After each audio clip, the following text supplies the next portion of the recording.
This Sunday, legal showdown. The thugs and criminals who are corrupting our justice system will be defeated, discredited, and totally disgraced. Donald Trump warns of potential death and destruction if he's charged in the hush money probe in Manhattan. It's dangerous, and if he keeps it up, he's going to get someone killed.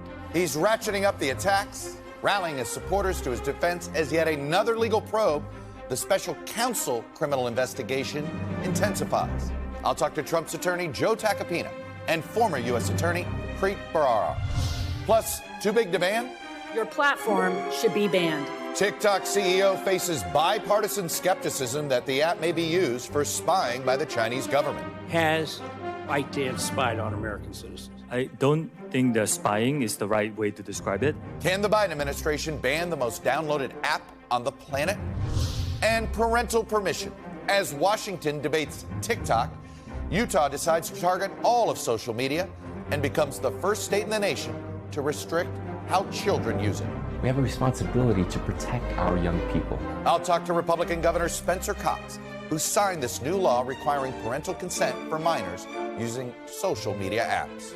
Joining me for insight and analysis are NBC News Washington correspondent Yamiche Alcindor, Jake Sherman, co-founder of Punchbowl News, Wall Street Journal columnist Peggy Noonan, and Democratic pollster Cornell Belcher. Welcome to Sunday. It's Meet the Press. From NBC News in Washington, the longest-running show in television history, this is Meet the Press with Chuck Todd. Good Sunday morning. This week left no doubt Donald Trump is still in charge of the Republican Party.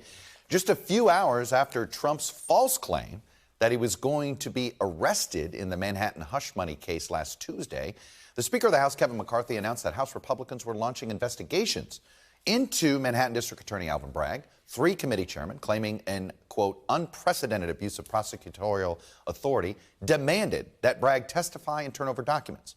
And let me remind you, it's on a case where we don't even know what the charges are or whether any will even be brought. So we're not even sure what documents they want. The rest of the party, even including Trump's 2024 opponents, race to fall in line. I think in your heart of hearts, you know, too, that you think this is just political. This is a political stunt. I think it's disgusting. It just kind of reeks of political revenge. We know that that's just political revenge. What I call the criminalization of politics. A politically motivated effort to me by literally a Soros-funded DA. The Manhattan District Attorney is a Soros-funded prosecutor. Again, all of those are what I would call pre-reactions because there is no indictment, and that one hasn't happened yet. Trump's biggest obstacles to the Republican nomination, though, are not his political rivals. His version of Iowa, New Hampshire, and South Carolina are the legal probes that face him in Washington, Atlanta, and New York. And as we've seen time and time again, when Trump is in legal jeopardy, his rhetoric intensifies, and it did this week. Trump attacked Bragg personally, who is the first black district attorney in Manhattan, viciously calling him a Soros-backed animal. And he also added he is doing the work of anarchists and the devil. And then in an overnight social media post on Friday, Trump escalated it. He threatened potential death and destruction if he is charged. And later in the day, Bragg did receive a letter containing a death threat, including some white powder in the envelope. The white powder tested negative, but it was one of several hundred threats to the DA's office Bragg and others have received in recent weeks. And last night, at his first formal rally of the 2024 campaign in Waco, Texas, of all places, Trump focused the bulk of his speech on his legal jeopardy. In fact, really leaned into it. His campaign even made witch hunt signs in order for them to be featured prominently behind him while he was speaking. The District Attorney of New York, under the auspices and direction of the Department of Injustice in Washington, D.C., was investigating me for something that is not a crime, not a misdemeanor, not an affair. I never liked horseface. Prosecutorial misconduct is their new tool, and they are willing to use it at levels never seen before. When they go after me, they're going after you. And just a reminder, the Manhattan DA does not work for the Department of Justice. Joining me now is Donald Trump's attorney, Joe Tacopina, who represents him in the New York case. Mr. Tacopina, welcome to Meet the Press. Thanks, Chuck. Good morning. Good morning. Let me start with a simple question. Why did your client Mr. Trump make that claim that turned out not to be true? Did he make it up? No, he didn't make it up. He was reacting towards a lot of leaks coming out of the district attorney's office. There had been a leak, Chuck, that Monday, the day before that Tuesday, there was a law enforcement meeting, including Secret Service and NYPD, that was going to go through the logistics of the arraignment. And then there was, of course, a lot of rumors regarding the arraignment being the next day. So he just, I think he just assumed, based on those leaks, that that's what was going to happen. Has anybody so it wasn't about making it up, and certainly he doesn't want to be arrested. Has anybody in the DA's office contacted you or told you about special arrangements? Did he have any of this knowledge through you? No, not through us. I mean, we've been in touch with the district attorney's office regarding potential logistics of an arraignment, if it gets to that point. But certainly didn't come from us. It came from the leaks that we all read in the newspaper that Monday or the Friday preceding. Mr. Trump has described Alvin Bragg this week as a Soros-backed animal, said he was doing the work of anarchists and the devil, called him a degenerate psychopath, and he called him a Soros racist in reverse, saying this is the Gestapo. As his lawyer, do you stand by those comments? So, Chuck, as his lawyer, I want to dissect this case because it's a case that shouldn't be brought and wouldn't be brought up for anyone other than Donald Trump. Let's be clear about that. Does anyone actually think, left, right, or in the middle, that anyone else will be prosecuted for making a civil settlement in a hush money case with personal funds? Of course not. No one's ever been prosecuted for that. You know, the closest we've come is John Edwards back in the day, where a donor paid $900,000 for his mistress and the child to be, housed somewhere. That case was ultimately dismissed by Department of Justice after they couldn't get a conviction, and that was with the donor. The distinction here is so vast, and it's clear to anyone, whether you're on, again, if you're a supporter of Donald Trump or detractor or don't like anything about Donald Trump, we should all be concerned as citizens in this country about the weaponization of a prosecutor's office, and that is what this is. And I swear to you, in my 32 years as both a prosecutor and a defense lawyer, I've never seen an abuse of discretion like this. Well, you say that. We don't know what the charges are yet. We have no idea what the charges are, but I go back to, is it, no, would you advise a client? Have an idea. Would you advise a client to personally attack a prosecutor like this? I mean, it's dehumanizing, Mr. Tacopina. You know, Chuck, I know. I'm not his social media consultant. I think that was an ill-advised post that one of his social media people put up, and he quickly took down when he realized the rhetoric and the photo that was attached to it. But that being said, you're only referring to the baseball bat. He didn't take down the other rhetoric. Wait a minute. You're referring to the baseball bat thing, which of course was featured in the New York Post cover. New York Post thought it was a pretty rough hit, and there was a doubt. I mean, here's the thing: we went through January 6th, so it's just not like a possibility that Trump's rhetoric creates violence. It's already happened once. Are you not concerned this could happen? Well, I'm not accepting that proposition that his rhetoric created violence. I think violence was on the way that day. But I'm not here to discuss that, Chuck. I'm not going to defend or condemn anything regarding social media. That's not what I do. I don't have anything to do. I'm not a Trump PR person. I'm a litigator and a lawyer. And I'm talking about this case in Manhattan, which is a case that would not be brought for anyone other than Donald Trump. When we seek to use a prosecutor's office to politicize and weaponize a campaign, that's what's troubling to me. And if you look at the facts here, just look at the facts for a second.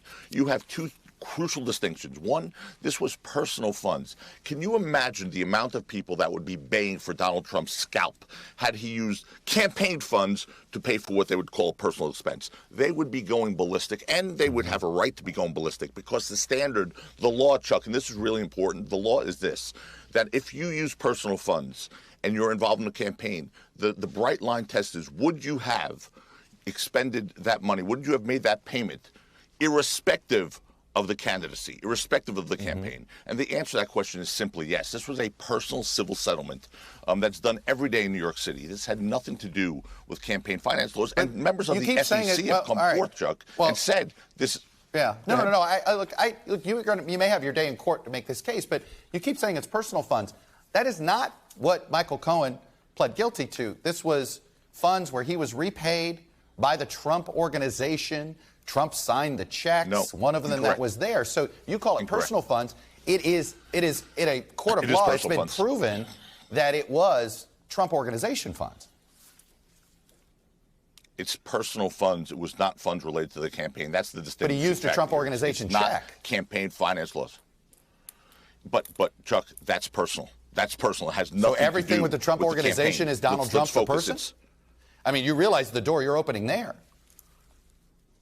Chuck, you're absolutely conflating issues, and they don't go together. They just don't. This is a case that is being investigated because allegedly Donald Trump had an obligation to notify the FEC, okay, the Federal Election Committee. He did not. The FEC has come forth and said that. This has nothing to do with whether he paid it through his organization, through a corporation, or his personal funds. These were personal funds. By all accounts, these were personal funds, not campaign funds. It's personal campaign, whether it's Trump organization, Donald Trump, the person, Mar-a-Lago Corporation, whatever it is, they're personal and not campaign funds. And that's the key distinction here. If they were campaign funds, we'd be having a different discussion. We'd be talking about how he used campaign funds to pay personal expenses, and they'd be baying for an indictment, as I said earlier. But again, what this investigation may end up being is about the essentially the falsifying business records, which, by the way, this prosecutor has brought over 60, this one and the previous one brought over 60 times over the last 4 years. This is not an unusual crime to charge somebody with in the Manhattan District Attorney's Office. We have over 60 instances. Chuck, here, you couldn't be more wrong. You couldn't be more wrong when you make that statement. This, first of all, would be a case of first impression. Never in the history of this country has this been done before, and never in the Manhattan District Attorney's Office has someone been charged with a crime for falsifying business records to pay hush money, as they call it, or it's a confidential settlement in legal jargon, regarding a personal matter. Never in the history of the Manhattan District Attorney's Office. If there were a filing obligation, if he had taken a tax deduction, which he did not, that would be a crime. If he had used campaign funds, we'd have an argument here.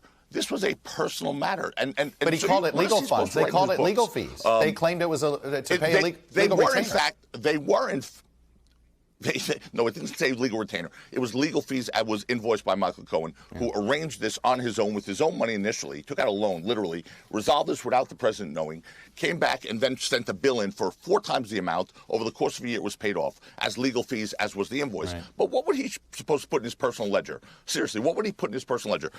Payment for hush money to quiet an affair that I claim I never had, so my family doesn't get embarrassed. Is that what he should put in his ledger? There's nothing wrong with whatever you want in your ledger. You keep saying, what should be in the ledger? Chuck, should it be the truth? Chuck, would you ever put a 4-paragraph sentence into a ledger? Chuck, you're being, honestly, I think you're being a little petty when you're looking at this now, because there is no filing obligation. You can put whatever you want in your own personal ledger. If there were a tax obligation, that would be one thing. If he had taken campaign funds, that would be something else. Neither of these things happened here. So you have a situation where you're looking at either, was it a tax deduction? And they pulled it out of the grand jury because they thought initially he was taking a deduction. He did not. And secondly, did he use campaign funds? If he did not, he used personal funds. And the test, again, is would he have made that payment regardless of the campaign? And the answer to that question is a resounding yes, by all accounts. All right. I do want to get you to respond to somebody who had a different point of view on this. And it was you a few years ago. Let me play this sound and get you to respond. Quite frankly, Michael Cohen, again, has made statements that would give rise to suspicion for any prosecutor to say, that doesn't make sense, that a lawyer took out a home equity loan with his own money, paid somebody that he didn't even know on behalf of a client who, by the way, had the wherewithal and the money to afford $130,000, and, by the way, didn't tell the client about the settlement agreement. It's an illegal agreement. It's a fraud, if that's, in fact, the case.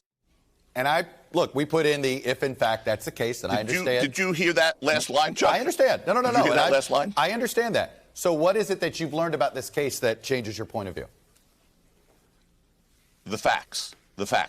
That what I just said, I'll repeat it again, that this was personal expenditure, not campaign money. The hypothetical question posed to me 5 years ago before I knew any facts, as a legal expert, as so many legal experts go on TV and discuss things they don't know, is I was asked a hypothetical question. I responded with this twice, and I'm reading the transcript.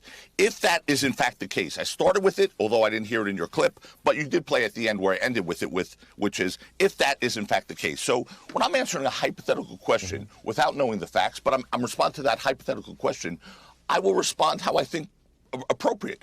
Now, what I since learned is that there were no campaign funds used, that there was an illegal invoice sent by a lawyer over the course of a year to cover these payments and more importantly, that the campaign finance law is clear. Bradley Smith, the former chairman of the FEC, has come on and said clearly that there's no campaign finance law involved here because he used personal funds and the expenditure would have been made irrespective of the campaign.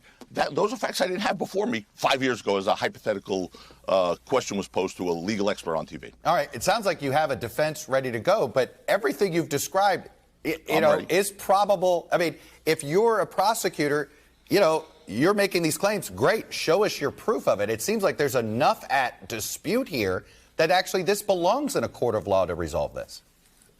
Of course it doesn't belong in a court of law, Chuck.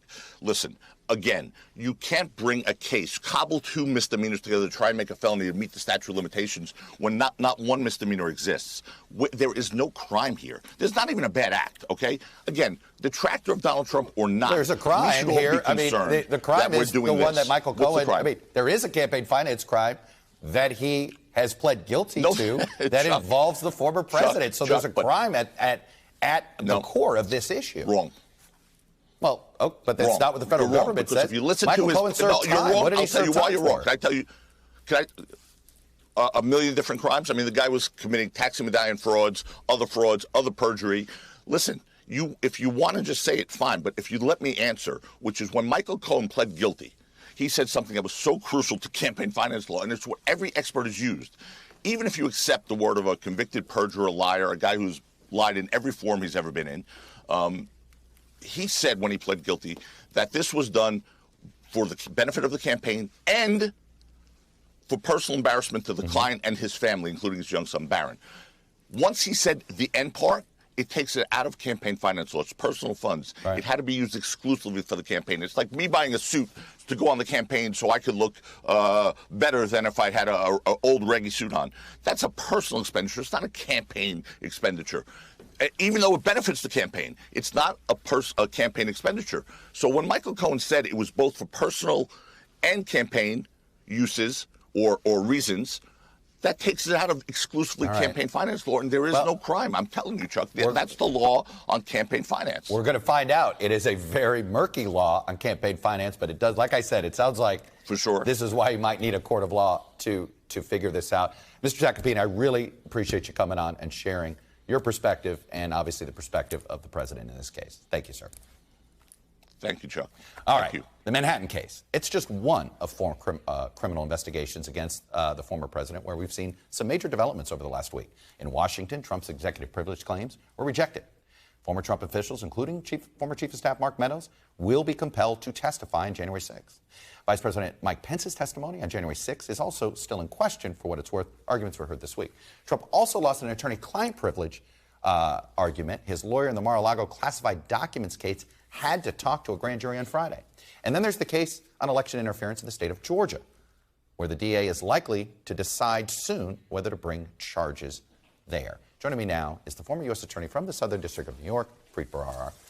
Preet, welcome back. Thanks for having me. Nice to see you. Let me start with what we just heard from Mr. Tacopina. At the end of the day, would this be an easier case in federal court? I don't know. Obviously, the Southern District of New York, my former office that I ran, chose not to bring the case. But what was interesting to me about your exchange with Joe Tacopina, and I've seen him do this on many occasions, and we had, a melange of Republicans saying, no crime here, nobody would ever charge this case, it's unseemly, it's irrational, it's never happened before, but it did. It happened with respect to Michael Cohen, who was not only charged with this type of crime, this particular crime, and he thought it was a crime, pled guilty to it. His lawyer thought it was a crime, allowed him to plead guilty to it. The prosecutors in the Southern District of New York thought it was a crime. The judge accepted the guilty plea, thought it was a crime. So you can argue about whether or not It's appropriate to bring such a case. You can argue about the optics of it. But the idea that this is unprecedented is just false. It's just wrong. Look, you heard his case. He feels as if there's not. And look, the campaign finance cases have just not been easily prosecuted. Look, we know that. Whether it's Bob McDonnell in Virginia, John Edwards, he brought up the John Edwards case. I've had a few myself. These are very difficult to win because the law is not clear. Is that fair? And if you're Alvin Bragg, you know, how hard of a case is this going to be? So I don't know all the facts. I don't know what evidence they have in documents. I don't know what the witness testimony in the grand jury has been.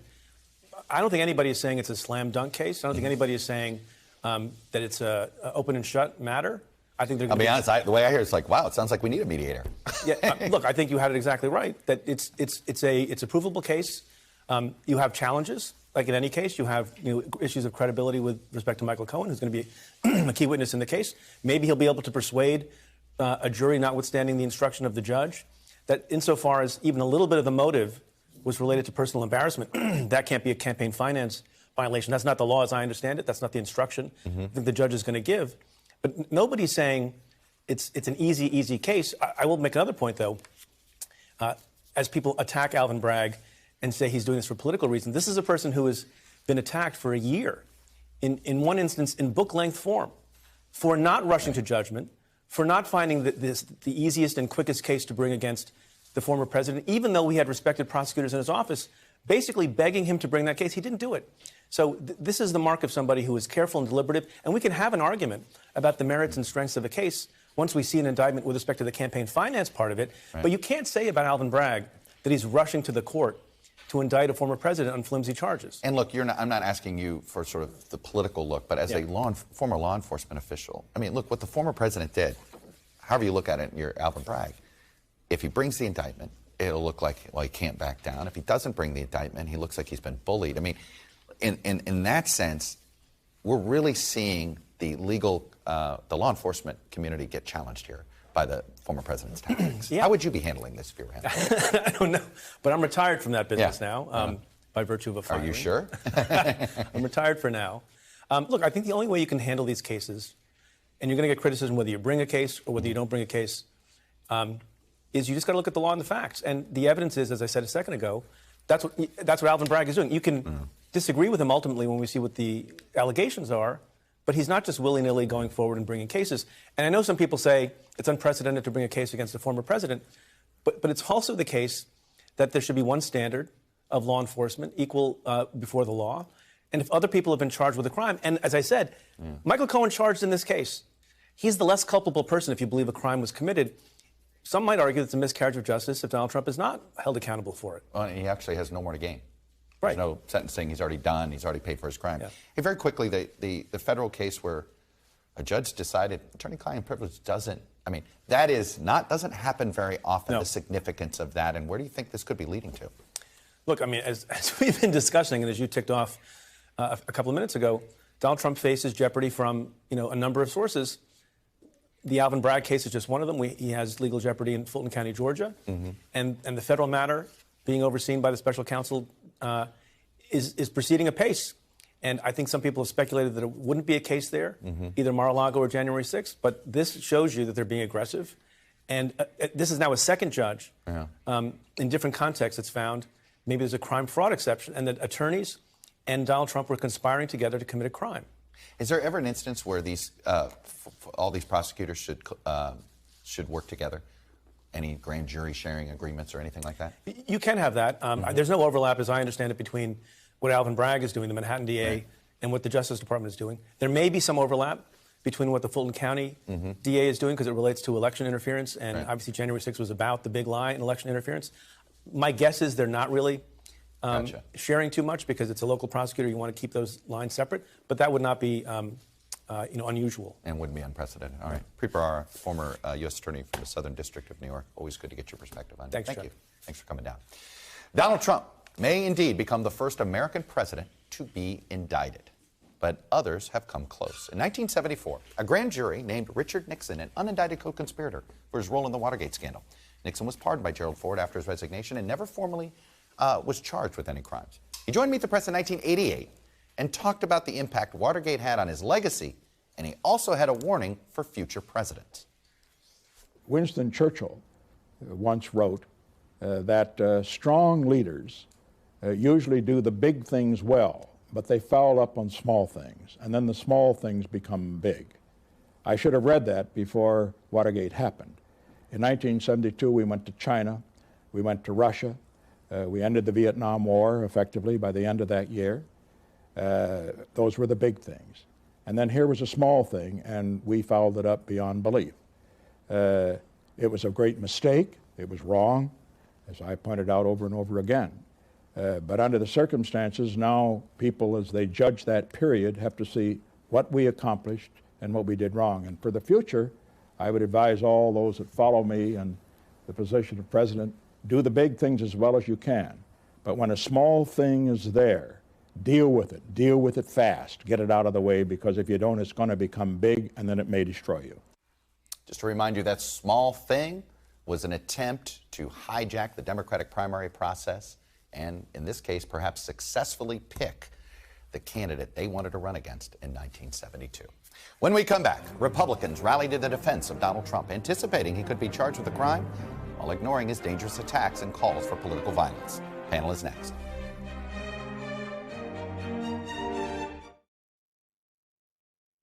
Welcome back. Panel is here. NBC News Washington correspondent Michelle Sindor, Jake Sherman, co-founder of Punchbowl News, Democratic pollster Cornell Belcher, and Wall Street Journal columnist Peggy Noonan.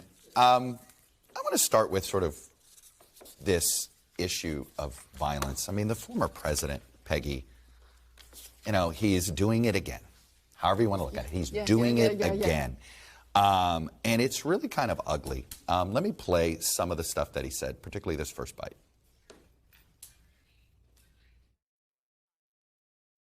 All right, where we've heard him in those social media posts and all of that. Forget the legal debate here. Why isn't there more outrage about this? I wonder lately if people have become a little desensitized in this area with Donald Trump because they're so used to it. There's also, I think there has been a sense this week that you look at what he's doing, posing with a baseball bat, saying there may be violence, all this stuff. You look and you think, is this strategy or a public nervous breakdown? You actually are not sure. I'm not sure. Of which. Look, I think, speaking in terms of tacky politics, he's trying to nail down and excite his base. Looks like he succeeded. Waco looked last night like he succeeded. There's a significant part, but only a part of the Republican base that is all about Trump. It seems to me they're there. The big question the coming year is, can anybody else coalesce what is not Trump? But yeah, it looks like they're all excited. Cornell, I'm actually with Peggy on this. I'm not sure if he's having a nervous breakdown or if he thinks this is good politics, or if this is his campaign strategist going, let's make lemonade. Well, either way, it's a dangerous place. And I do have the quote talking about the district attorney. He's a Soros-backed animal, right? And so that's a classic anti-Semitism, racist trope. And look, I think it's my job part-time here to call out dog whistles. Chuck, that's a racist bullhorn. And it's inciting violence. And you already see the district attorney is under tremendous threats of violence right now.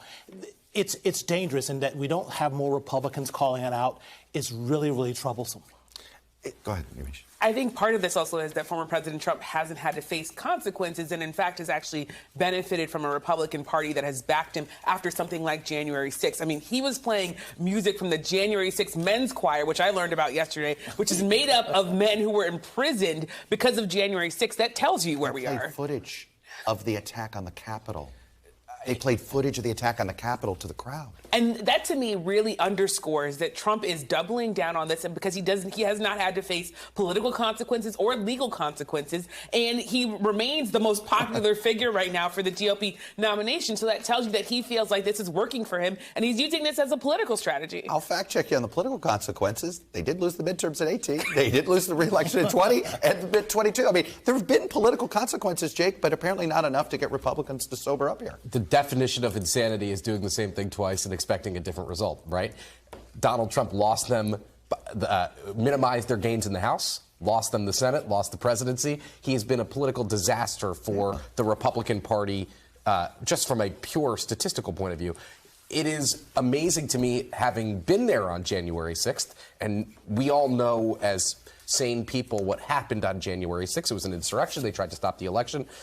The people who are in Congress, who were being guarded by Capitol Police officers and federal agents with machine guns, also know what happened, but they're pretending they don't. And I should say political consensus within the Republican No, Party. I know.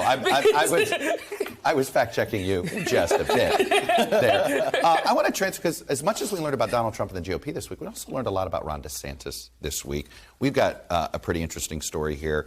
A Republican strategist who didn't want to be named told our reporters here at NBC News that this last week with DeSantis has not been going so hot. DeSantis is doing a book tour, this anonymous Republican strategist says. He's barnstorming the country and his polls are going down. Meanwhile, Trump's potentially under indictment and Trump's going up. It's just not a good look for DeSantis. There's been a lot of questioning of DeSantis this week. Peggy, are you questioning him? Well, look, the past week showed you all of the worst and most objectionable, upsetting, and just horrifying of Donald Trump, who DeSantis, we assume, will be running against. And Trump's numbers went up with the base, and DeSantis's went down. Look, we'll see where it goes. It's early. You know all that stuff people say. You sound like 2015, Peggy Noonan. But let me throw this in. You look at DeSantis, you see his record, you sort of have one question. You have a few questions, but one is, why is he running? Does he know? If he knows, maybe he could let everybody else know, and maybe that will help him at a difficult time. Well, I'm just not sure I'm seeing why he's running. And Cornell, he's sort of getting the worst of both worlds by kind of being a candidate, but not actually being a candidate. The Ukraine, I don't know what to call it, if it's a flip-flop or not. It's up to you what you want to call it. I'll call it a flip-flop. While the U.S. has many vital national interests, becoming further entangled in a territorial dispute between Ukraine and Russia is not one of them. Now take a look at what he said to Piers Morgan, literally 4 days later. Take a listen. If I could snap my fingers, I'd give it back to Ukraine 100%.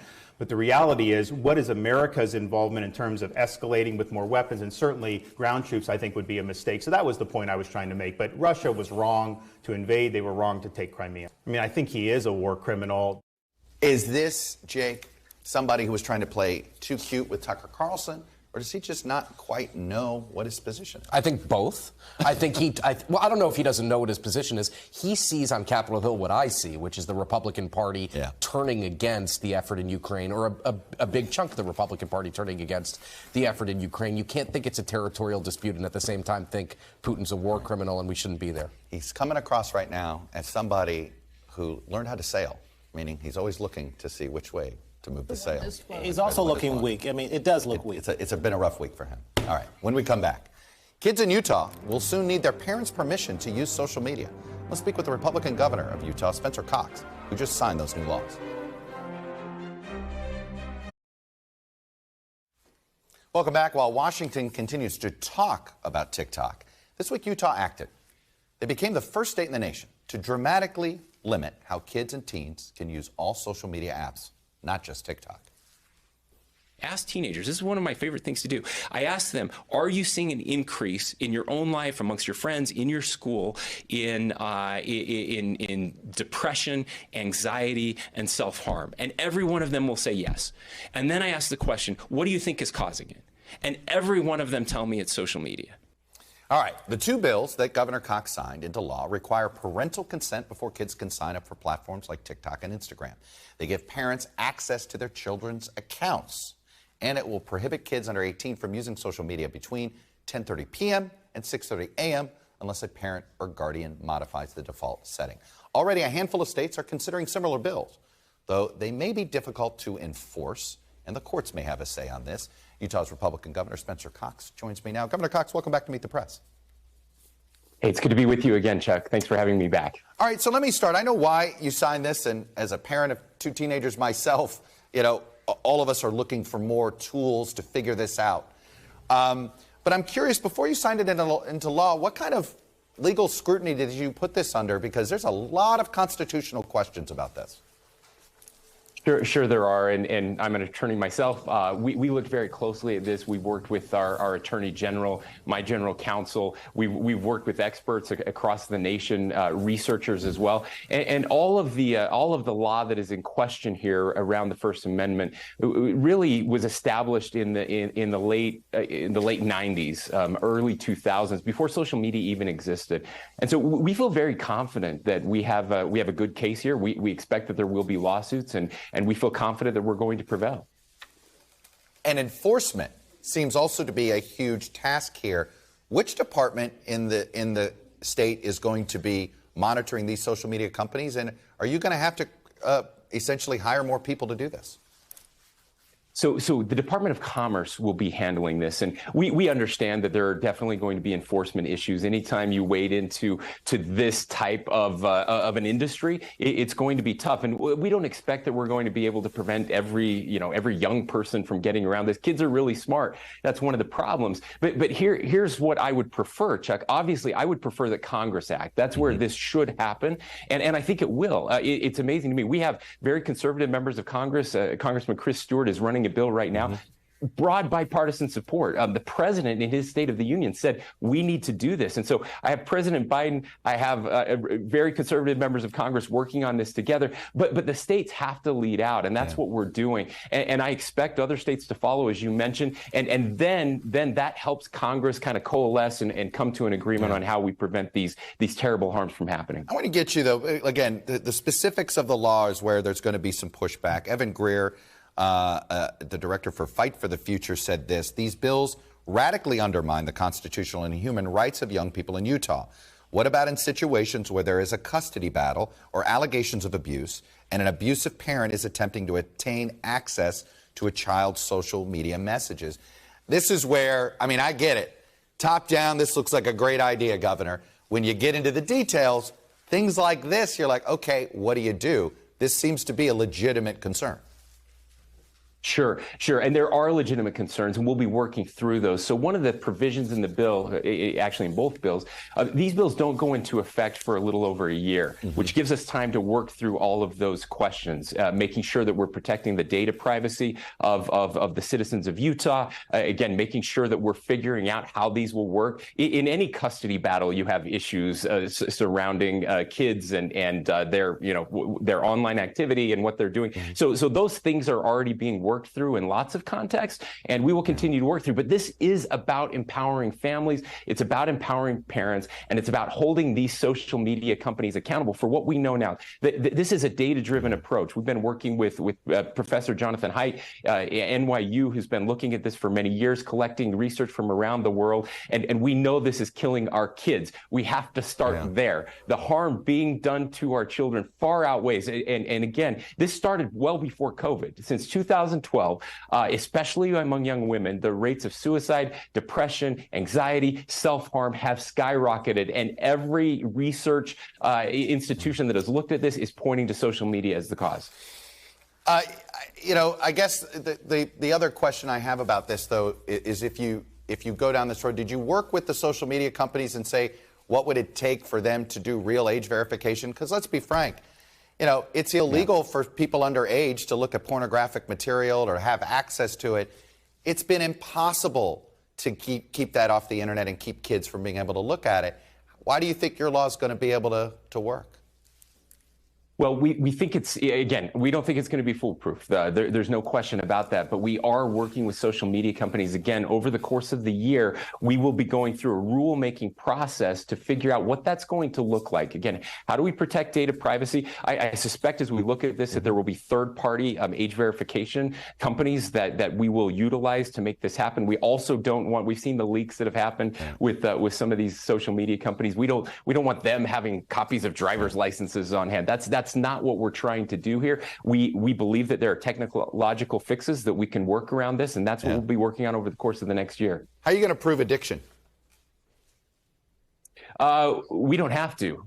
prove addiction. We'll be working again to look at these. One of the things that the law does that I think is very interesting. Now, I think Congress is considering a ban under the age of 16. I think many states, I think Texas is considering a ban under the age of 16. We actually did something a little different, and that is that we gave a private right of action to parents and families to prove to be able to sue these companies if there is harm done to their child, and harm is presumed. So it will be up to the social media companies to prove otherwise. And you don't think that the Section 230 doesn't indemnify these social media companies from your lawsuit? No, I don't, because this is real harm, and we think that this will remove those types of protections. And ultimately, what that means is social media companies are going to have to be very careful in giving access to these platforms to kids under the age of 16, where again brains are developing. It's crazy. Listen, Chuck, there is no other industry where we allow 14-year-olds to contract with major corporations to use their data for anything they want. We just don't do this.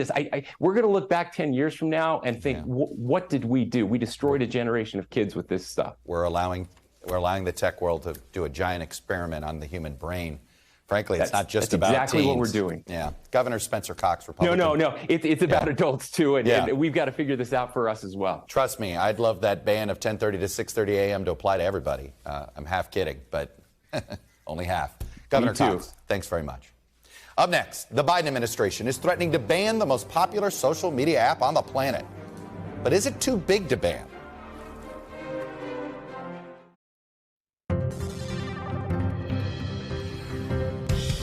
Welcome back. Data download time. As Washington debates whether to ban TikTok over national security concerns, the app CEO testified on Capitol Hill this week to defend the social media platform. And one of his biggest talking points?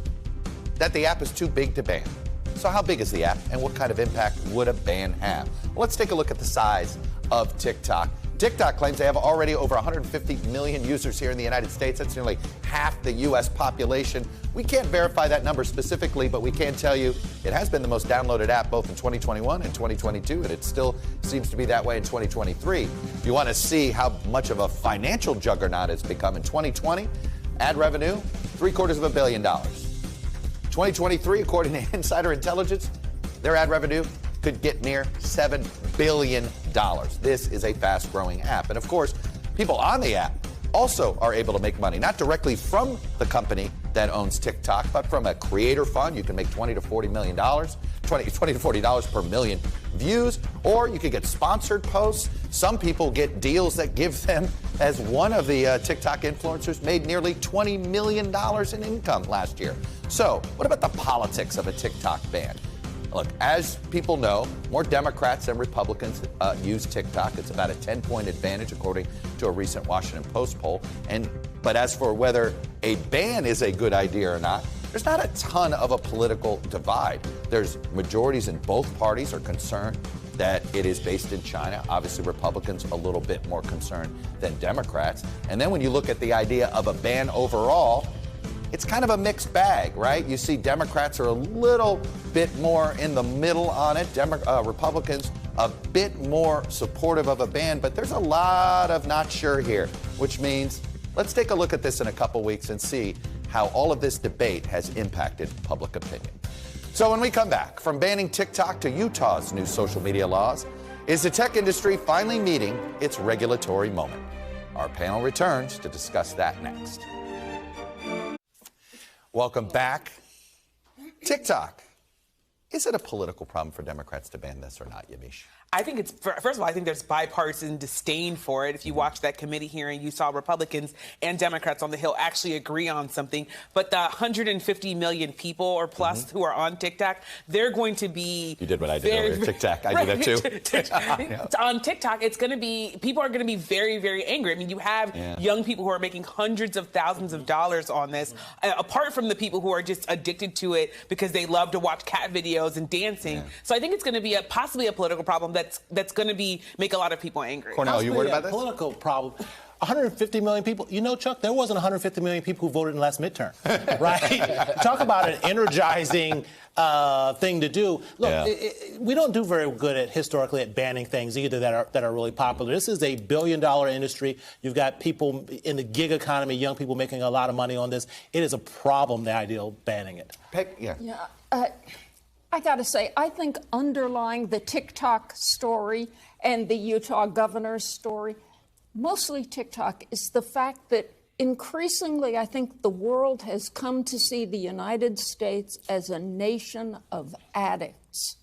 China sees us, 150 million of us addicted to this thing. They make the most of it. Cartels find out, oh, they're addicted to all the drugs, fentanyl. They make the most of it, so we don't have a border anymore. When you are starting to be known in the world as a nation of addicts, maybe we ought to have a hearing about that. Something's wrong. Well, maybe I should be something about privacy. Because, look, I'm not going to pile on the Chinese right now, but you have no privacy with this, right? And there are data brokers out here who can... China doesn't have to take it from TikTok. They can buy it from data brokers. Jake, Utah... I mean, I think the most compelling thing about why you don't target TikTok, you should target all of them, is the fact that all of them are doing this with our data. Why isn't the Hill focused that way? Well, a few reasons. Number one, the big theme of this Congress is anti-China. Every single committee is looking into China. It's a priority of Kevin McCarthy's. And by the way, as Yamiche said, there is bipartisan support for cracking down on TikTok. I can tell you that I've watched untold number of congressional hearings. That was among the bloodiest brawls I've ever seen when the CEO of TikTok came to Capitol Hill. Boy, did they blow it. And they had been working the community for the last 2 months, and then they came in this week, guns a-blazing. It seemed like a bad PR strategy. I mean, the fact that there were simple questions like, can China buy all this data? Can China take over this application? They couldn't answer those questions. The TikTok representative couldn't answer those questions. That's the type of stuff that just makes it seem as though, even if it's not happening, as if TikTok is run by China. I will say another thing. I think it's fascinating that China's version of TikTok is completely different, that they're about civilization and exercise, and that they have time limits for children. That, to me, also is striking. Yeah, I know. It's fascinating what they don't allow their own people to do. Before we go, I'd like to take a moment to remember a really good friend of mine and a beloved longtime political journalist, NBC's Vaughn Ververs, who died last Sunday night. Vaughn was the top digital editor here at the NBC Washington Bureau for more than a dozen years. But he also worked at Politico, CBS twice, and he was the editor of The Hotline, where he and I both got our start, 1 week apart, over 30 years ago. Vaughn was with me almost on every ride I've been on as a journalist. Vaughn was a mentor to a lot of younger journalists. He was a steady compass on any political story, and he had a wry, optimistic presence in every newsroom he was a part of. And he also never forgot where he came from. He loved his Colorado Buffaloes and his upbringing in Alaska. And he never judged anybody without knowing the whole story, because he didn't like it when people judged him just based on one fact. Our thoughts are with Vaughn's wife, Lisa, and his kids, Victoria, Cameron, and Vaughn Henry, in this extraordinarily difficult time. That's all we have for today. Thanks for watching. We'll be back next week, because if it's Sunday, it's Meet the Press.